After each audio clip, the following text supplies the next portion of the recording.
Auguste Dumouya, bonjour. Bonjour. Vous êtes chercheur en psychologie au LAPEA à l'Université de Paris et vous vous intéressez au phénomène de la sérendipité. Alors déjà, avant de commencer, est-ce que vous pouvez nous rappeler brièvement de quoi il s'agit et en quoi est-ce que ça diffère du hasard? Alors en quoi est-ce que ça diffère du hasard? En fait, la sérendipité va considérer le hasard dans son processus. Ça va être l'événement inattendu qui va être déclencheur d'une nouvelle opportunité qui n'avait pas été identifiée auparavant. Et alors, appliqué au cadre professionnel, qu'est-ce que ça donne? Donc, appliqué au cadre professionnel, donc la sérendipité va se définir comme la capacité à générer, saisir et justement tirer bénéfice des événements inattendus dans son parcours professionnel. Donc, je vous ai préparé une petite slide pour voir un petit peu les 4 degrés différents de sérendipité dans les parcours professionnels. Donc, sur la première salle, on voit en fait qu'il y a le moyen pour arriver au travail, par exemple, et le travail en lui-même, le projet, sur la gauche. Et ça va de très inattendu à pas du tout inattendu sur un continuum, aussi bien pour le moyen que pour le projet. Donc si on regarde le premier cas de figure, qui est la non-sérendipité, ça va être le fait que la personne trouve ce qu'elle cherche par le moyen qu'elle avait identifié. Deuxième cas, ça va être la pseudo-sérendipité, où en fait la personne va trouver ce qu'elle cherche, mais par un moyen inattendu. Troisième cas de figure, la créativité. Donc ça va être en fait le fait typique, ça va être le networking, où les personnes vont se mettre dans des positions où on peut générer des opportunités, mais on ne sait pas ce qui va en ressortir.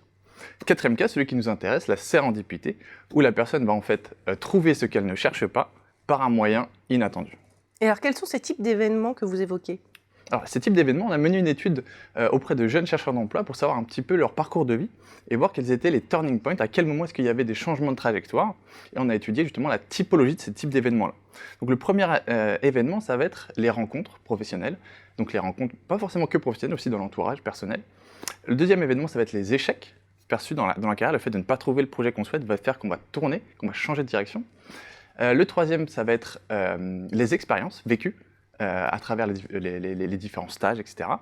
Quatrièmement, ça va être plus des phénomènes sociaux cette fois, avec des problèmes de ressources. Ensuite, avec les problèmes familiaux. Cinquième événement. Et sixième, ça va être le fait de venir de l'immigration ou non. Et donc, on constate qu'il y a 3 types d'événements inattendus principaux et aussi des paramètres sociaux qui vont affecter les parcours professionnels de ces jeunes chercheurs d'emploi-là. Et en quoi est-ce que c'est bénéfique finalement de les cultiver dans une carrière professionnelle? Alors, c'est très intéressant parce qu'en fait, on va devoir travailler sur les ressources personnelles, les ressources psychologiques. Et en augmentant ces ressources, on va augmenter d'une part sa ressource créative, on va pouvoir générer plus d'opportunités, et aussi on va avoir un impact sur le bien-être, puisqu'en fait, on s'est rendu compte que les ressources créatives permettaient aussi d'augmenter les ressources du capital psychologique qui vont permettre d'être plus en confiance avec soi-même tout au long de son parcours. De l'importance donc de cultiver son adaptabilité grâce à la sérendipité. Merci beaucoup Auguste Dumouya pour cette analyse. Merci à vous.